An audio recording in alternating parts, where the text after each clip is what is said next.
Neni ölçüymüz? Uzunluk. Al uzunlukta ölçü. Partanın bir şeklini ölçüp görmüş mü? Uzunluk. Saniye uzunlukta ölçüp görmüş. Ölçü şu. Uzunlukunu partan çekmiş. Sürekli alımlarda, nimliği orunlarda, yani öyle жақсы қалдыlar. Sızgış болса бар, sızgış деген жазу бар топқа отыраған. Сағат. Менде сағат.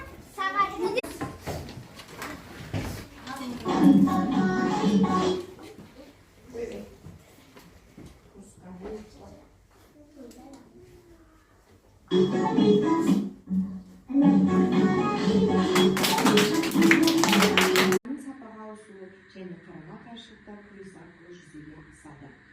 Бәрі ұстаз болғандықтан алдымыздағы оқушыларымыз ақ тарақтай таза. Біздің балалар мектепке өздері қоршаған ортамен танысу мақсатында келеді. Бірақ кері әсер ететін факторлар болады. Олар гаджеттер, күнделікті араласу, даму кезеңінде даму дегеніміз төменнен жоғарыға, қарапайымнан көбеюге қарай қозғалатын қозғалыс. Даму кезінде барлық философиялық заңдар орын алады.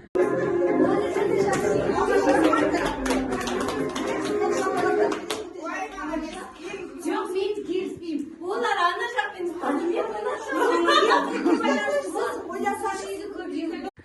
Жақынаңыз. Бұның мақсаты жаңағы жұмыс жасау. Ұйымдасушылық жоқ болғандықтан сабақ ойлағандай шықпай кей жағдайда.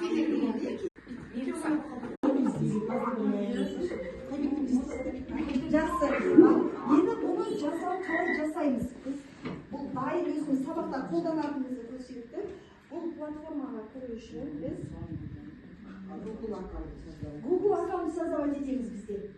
Ол бізде создавать етілген. Жаңағының ашық сұрақ болса, жабық сұрақ болса, мынау енді кішкене ашық сұрақ. Деп айтылады, 2-3 жауабымен. Бұл сабақты қорытындылауға, немесе тарауды қорытындылауға сондай кезде қолданылады. Немесе бұны жалғыз интернет дүниемен талап ететін ойында алдына дайындалып келсең де тестен дайындап жеп 2-3 сұрақ жүргізуге болады. Енді сіздерге осындай тапсырма, жаңа осы сіздерде тұр, біреуіңіз бинго айтсын, біреуіңіз сол тапқыр жігіттерді сұрап 1-2 сұрақ істеп жесеңіз, бір сұрақ болса да.